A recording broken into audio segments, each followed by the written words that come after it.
Jack and the beanstalk.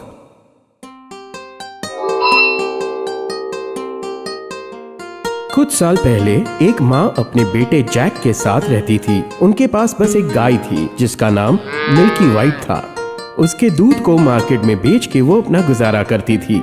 Jack एक होशियार लड़का था, लेकिन उसने अपनी माँ की मदद कभी नहीं की। हे भगवान, पता नहीं तू कब सुधरेगा। किसी काम का नहीं है, क्या करूँ इसका मैं। अब मैं बूढ़ी हो रही हूँ, आखिर कब तक संभालूंगी तुझे। फिक्र मत करो माँ, मैं आपका हमेशा ध्यान रखूंगा। हाँ, तुम खुद का ध्यान रख लो, मेरे लिए वही बड़ी बात है। ऐसे ही चलता रहा। फिर एक दिन जैक की माँ बाहर गाय का दूध लेने गई और एकदम डर गई। Jack, Jack! हाँ, क्या हुआ माँ, आप ठीक तो हो? ओह जैक, देखो ना क्या हो गया। मिल्की वाइट का दूध खत्म हो गया है। जैक, अब हम क्या करेंगे? अब पैसे कहाँ से आएंगे? फिक्र मत करो माँ, मैंने कहा ना मैं सब ठीक कर दूंगा। पर अब हम क्या करने वाले हैं? माँ, मिल्की वाइट ने हमारा बहुत साथ दिया, पर अब कुछ सोचना होगा। मैं इसे बाजार ले जाकर अच्छे पैसों में बेच दूंगा। फिर जैक मिल्की वाइट को बेचने निकल गया। जैसे ही वो आगे गया, उसने एक दाढ़ी वाले आदमी को देखा। अरे रुको, इतनी सुबह कहाँ जा रहे हो दोस्त? मेरी गाय ने दूध देना बंद कर दिया, इसीलिए मैं बाजार में इसे बेचने ले जा रहा हूँ। तुम्हारी किस्मत अच्छी है, देखो मेरे पास क्या है। अरे ये तो सादे बीन्स की तरह दिख रहे हैं। अरे नहीं नहीं नहीं नहीं नहीं, ये कोई साधारण बीन्स नहीं है, ये जादुई बीन्स है। एक काम करते हैं, तुम ये जादुई बीन्स ले लो और बदले में मुझे तुम्हारी गाय दे दो। पर ऐसी बेवकूफी मैं क्यों करूँगा, बताइए। क्या कि मैंने कहा, ये साधारण नहीं जादुई बीन्स है। अगर इसे सुबह उगाओगे तो ये शाम तक आसमान में पहुंच जाएगी।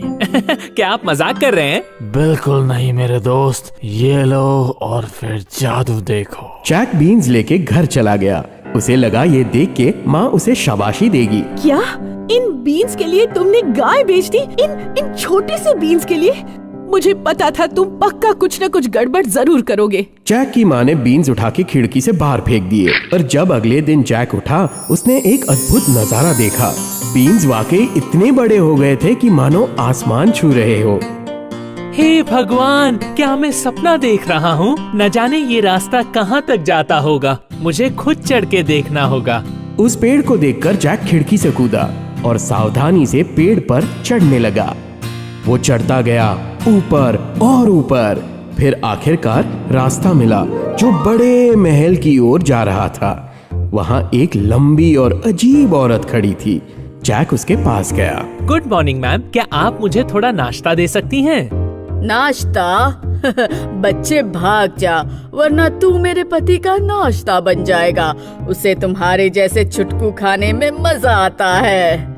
ओ मैम, प्लीज मेरी मदद करो, सच कह रहा हूँ, मुझे बहुत भूख लगी है। चलो ठीक है, मेरे साथ आओ। जैक उसके साथ किचन में गया। ये रहा ब्रेड और चीज, पर पहले पानी से जग को धो लो और जल्दी करना, उससे पहले कि मेरे पति ओगर घर आ जाए।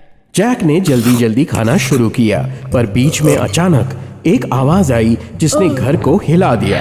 उस औरत ने जैक को ओवन में छुपा दिया। ओगर खाने के लिए अपने झोले में 3 बछड़े भरकर लाया था। सुनो, ये लो, नाश्ते में मैं आज इसे खाऊंगा। फी फाई फो फाम, मुझे एक इंसान की खुशबू आ रही है। अब वो जिंदा हो या मुर्दा, मुझे मिल जाए तो उसे ब्रेड के साथ खा जाऊंगा। ओफो, तुम्हें कल रात को खाए हुए लड़के की खुशबू आ रही होगी। घर में अभी भी वो खुशबू आ रही है। तुम अपने कमरे में जाओ, मैं नाश्ता वही लेकर आती हूँ। जैसे ही ओगर अपने कमरे में गया, जैक ओवन से बाहर निकला और वहाँ से भागने की कोशिश की। उतने में ओगर की पत्नी बीच में आ गई। जब तक वो सो नहीं जाता, बेहतर होगा तुम रुक जाओ। अगर उसने तुम्हें देख लिया तो आज रात तुम उसका खाना बन जाओगे। जैक ओगर के सोने का इंतजार करता रहा। जब ओगर का नाश्ता खत्म हुआ, तब उसने अपनी पत्नी को बुलाया।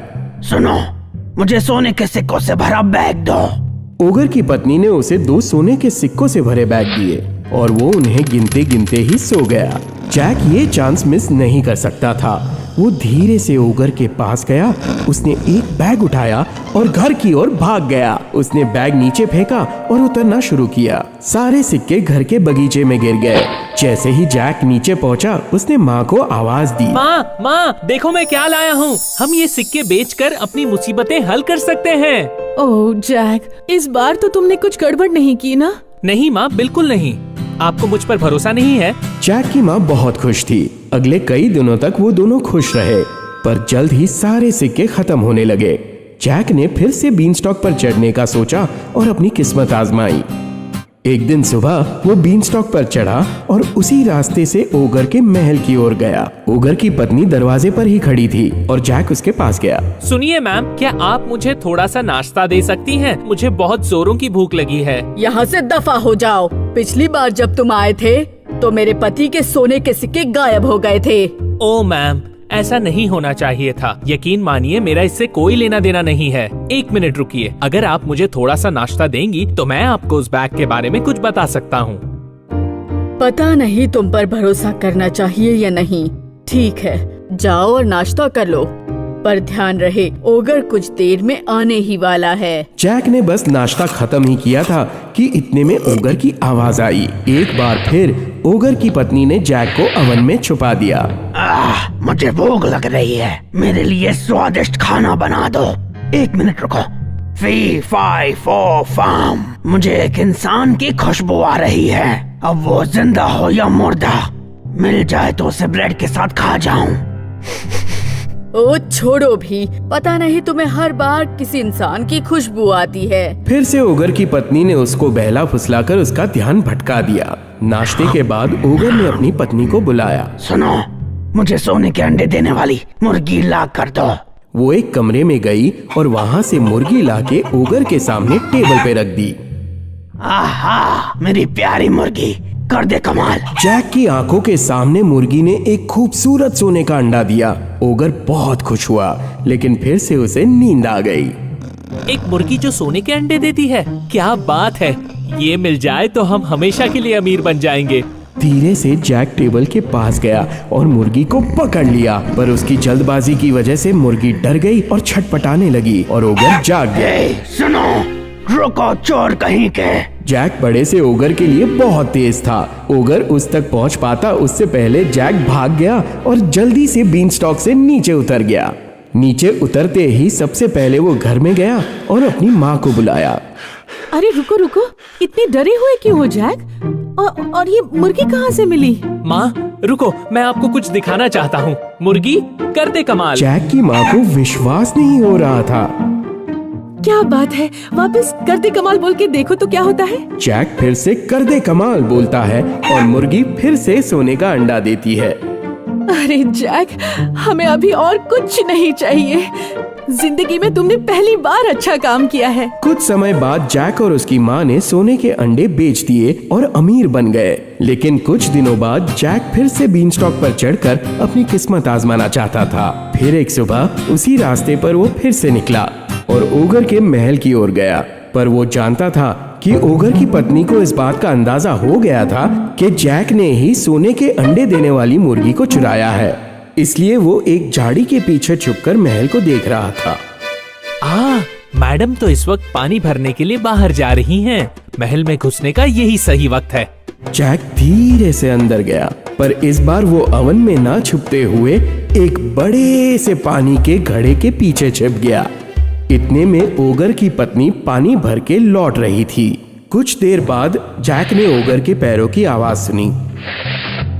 फी फाई फो फाम, मुझे इंसान की खुशबू आ रही है।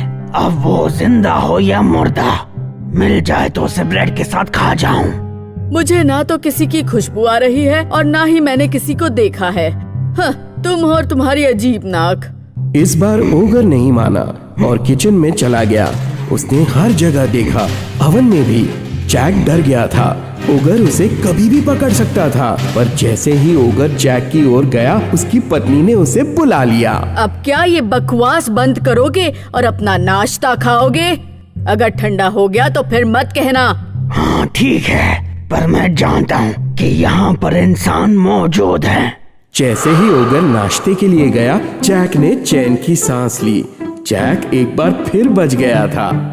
ओह, बच गया। ऐसी बेवकूफी दोबारा नहीं करूंगा। थैंक गॉड मेरी किस्मत अच्छी है, वरना आज ओगर की ब्रेड के बीच मैं होता और बन जाता जैक सैंडविच।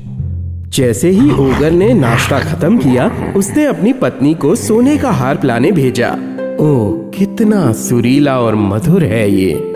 जैक ने इतनी सुरीली धुन कभी नहीं सुनी थी। इस बार भी ओगर को नींद आने लगी थी और वो सो चुका था। जैक कुछ देर रुका और फिर धीरे धीरे वो हार्प की ओर बढ़ा और फिर उसने वो मैजिकल हार्प छीन ली। पर नहीं, हार्प ने बजना बंद कर दिया और वो चिल्लाने लगा, मास्टर मास्टर, कोई मुझे लेके जा रहा है। ओगर जैसे ही जागा, उसने देखा कि जैक हार्प पकड़ के तेजी से भाग रहा है। ओगर बहुत गुस्से में था। उसने अपना हथियार उठाया और जैक के पीछे भागने लगा। जैक डर के और तेजी से भागने लगा। अब छोटा सा जैक इतने बड़े ओगर के सामने कब तक बच पाता। देखते ही देखते ओगर जैक के पास और पास पहुंचता गया। जैक किसी तरह बीनस्टॉक तक पहुंचा और नीचे उतरने लगा। ओगर भी जैक के साथ साथ नीचे उतरने लगा, जिससे बीनस्टॉक जोर जोर से हिलने लगा। दूसरी ओर जैक की माँ जैक को काफी देर तक घर में ढूंढती रही, लेकिन जब वो नहीं मिला तब वो परेशान होकर बाहर आई। जैक ने जैसे ही उसे देखा, वो अपनी माँ को बुलाने लगा। माँ जल्दी बगीचे से कुल्हाड़ी लेकर आओ। ओह मेरा बेटा, जैक क्या हो रहा है? और ये अजीब भयानक आदमी कौन है? मैं आपको बाद में समझाऊंगा, जल्दी से जाकर कुल्हाड़ी लेकर आओ। जैक की माँ बगीचे में गई और कुल्हाड़ी लेकर आई। जैक जैसे ही नीचे पहुंचा, उसने कुल्हाड़ी से जल्दी जल्दी बीनस्टॉक काटना शुरू किया। काटते काटते बीनस्टॉक आधा हो गया और इतना कमजोर हो गया, इतने बड़े ओगर का वजन झेल नहीं पाया और ओगर धम से नीचे गिर गया। अरे अरे, ये पे ओगर नहीं रहा, ये वो नहीं रहा। इस तरह शैतानी ओगर और बीनस्टॉक का अंत हुआ। जैक और उसकी माँ ने सोने के अंडे बेचकर खूब पैसे कमाए। सोने के हार्प का सुरीला संगीत सुनते सुनते जैक और उसकी माँ ने खुशी खुशी अपनी जिंदगी बिताई।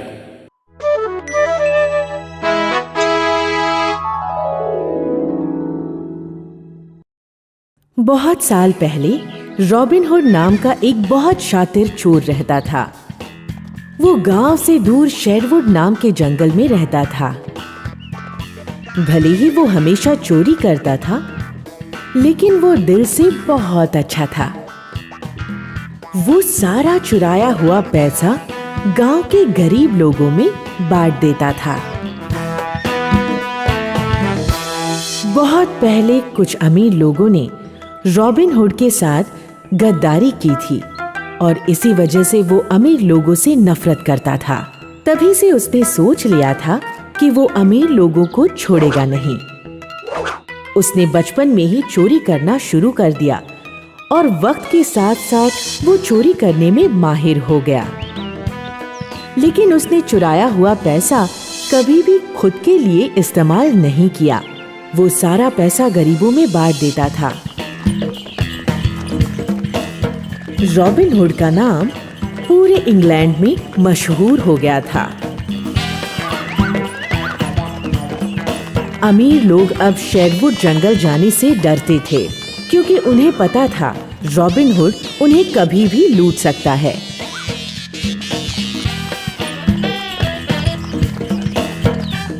आखिरकार उन्होंने शेरिफ को इस बारे में बताया।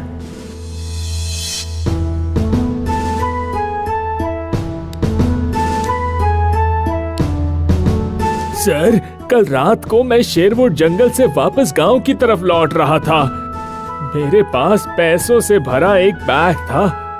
आप तो जानते ही हैं, शाम को गांव में कितनी जल्दी अंधेरा हो जाता है। अचानक पता नहीं कहां से रॉबिन हुड आया और मेरे पैसे लेके भाग गया। ये सब इतना जल्दी हुआ कि हमें कुछ समझ नहीं आया। आपको मेरी मदद करनी होगी सर, रॉबिन हुड को पकड़ना ही होगा।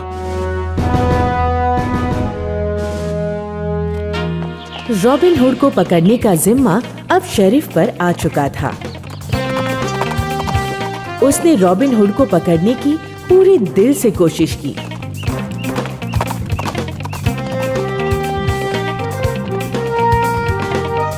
लेकिन उसकी हर कोशिश नाकामयाब रही।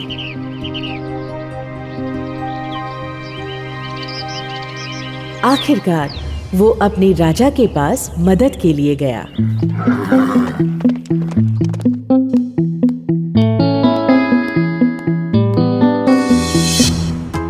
मेरे महाराज, मैंने इस रॉबिन हुड को पकड़ने की जितनी बन सकती थी उतनी कोशिश की, लेकिन अभी तक मेरा कोई प्लान काम नहीं आया महाराज। अगर आप अपने कुछ सिपाही दे दे तो मैं रॉबिन हुड को पकड़ सकता हूँ। पर राजा ने मना कर दिया। क्या अब तुम्हें एक मामूली चोर को पकड़ने के लिए मेरे सिपाही चाहिए? नहीं, यह बिल्कुल नहीं होगा। उनके पास और भी बहुत सारे काम पड़े हैं। चोर को पकड़ने का काम तुम्हारा है। अब जाओ और इस मुसीबत का हल तुम खुद ढूंढो। ठीक है महाराज। रॉबिन हुड को पकड़ने की जिम्मेदारी बहुत बड़ी थी। एक दिन शेरिफ ने रॉबिन हुड को पकड़ने का बढ़िया आइडिया निकाला। अगले दिन उसने शहर के कुछ लोगों को मीटिंग के लिए बुलाया। उसने अपने कुछ दोस्तों को भी इस प्लान के बारे में बताया। हम शहर के बेस्ट आर्चर के लिए एक कंपटीशन रखेंगे। जब रॉबिन हुड इस कंपटीशन के बारे में सुनेगा, वो अपने आप को रोक नहीं पाएगा और दौड़ा चला आएगा। मेरी बात याद रखना, जब वो आएगा मेरे आदमी उसे पकड़ लेंगे। वाह, ये तो काफी बढ़िया आइडिया है। वो इस जाल में फंस ही जाएगा। शेरिफ ने शहर के लोगों से रॉबिन हुड के कई किस्से सुने थे। उन सब की बातों से ये साफ था कि रॉबिन हुड नॉटिंघम शहर का सबसे बढ़िया आर्चर था। रॉबिन हुड ने जल्दी ही इस कंपटीशन के बारे में सुना। जैसा कि शेरिफ ने सोचा था, रॉबिन हुड बहुत ज्यादा उत्सुक हो गया। वो सबको बताना चाहता था कि वो शहर का सबसे बढ़िया आर्चर है। हे बॉब, क्या तुमने आर्चरी कॉन्टेस्ट के बारे में सुना? देखो क्या छपा है। अगले हफ्ते गांव के लोग एक आर्चरी कॉन्टेस्ट रख रहे हैं। उन्हें इस जगह का सबसे बेस्ट आर्चर ढूंढना है। मुझे इसमें जरूर जाना चाहिए। लेकिन बॉब रॉबिन हुड की बात से बिल्कुल सहमत नहीं था। रॉबिन, रुको, मेरी बात सुनो। मुझे कुछ गड़बड़ लग रही है। शायद गांव वाले शेरिफ के साथ मिलकर कुछ प्लान कर रहे हैं। न जाने क्यों मुझे लग रहा है कि इस कॉन्टेस्ट का मकसद तुम्हें फंसाकर गिरफ्तार करना है। मत जाओ मेरे दोस्त, ये बहुत बड़ी बेवकूफी होगी। लेकिन रॉबिन के दिमाग में अब आर्चरी का भूत सवार हो चुका था और रॉबिन हुड अपने दोस्त की बात नहीं मानना चाहता था। उसने अपने दोस्त की बात ना मानते हुए आखिरकार कंपटीशन में भाग ले लिया था।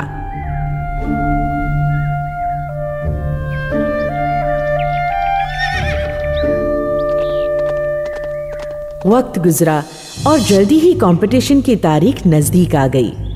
शेरिफ और उसके लोगों ने कंपटीशन के लिए हर तरह की तैयारियां कर दी थी। गांव के लोग भी कंपटीशन के लिए बहुत ही उत्साहित थे। शेरिफ और उसके आदमी रॉबिन हुड के आने का बेसब्री से इंतजार कर रहे थे। उन्होंने काफी इंतजार किया, लेकिन रॉबिन हुड अभी तक नहीं आया था। शेरिफ बेचैन हो गया और उसने अपने एक आदमी को रॉबिन हुड को ढूंढने के लिए भेजा। क्या कहा? रॉबिन हुड अभी तक नहीं आया? जाओ और पता लगाओ, मिल जाने पर इशारा कर देना। सिपाही ने जाके रॉबिन हुड को ढूंढने की बहुत कोशिश की, पर बहुत देर तक ढूंढने के बावजूद भी उसे रॉबिन हुड कहीं भी नहीं दिखा। वो शेरिफ के पास मायूस होकर लौटा। मुझे माफ कर दीजिए सर, लेकिन रॉबिन हुड मुझे कहीं पे भी नहीं दिखा। क्या? तुमने सबको चेक किया कि नहीं? ऐसा कैसे हो सकता है? शायद उसे हमारे प्लान के बारे में पता चल गया होगा और वो हमसे डर के भाग गया होगा। कंपटीशन शुरू हो चुकी थी। शेरिफ का एक दोस्त जॉन भी कंपटीशन में भाग ले रहा था। वो अच्छा आर्चर था और काफी मशहूर भी था। कंपटीशन शुरू हुआ और जैसे जैसे राउंड बढ़ते गए, एक एक कर बहुत सारे लोग कंपटीशन से बाहर होने लगे। वहां ग्रीन कपड़ों और येलो बाल में एक और नौजवान मौजूद था। वो वहां मौजूद बाकी सारे खिलाड़ियों को चुनौती दे रहा था।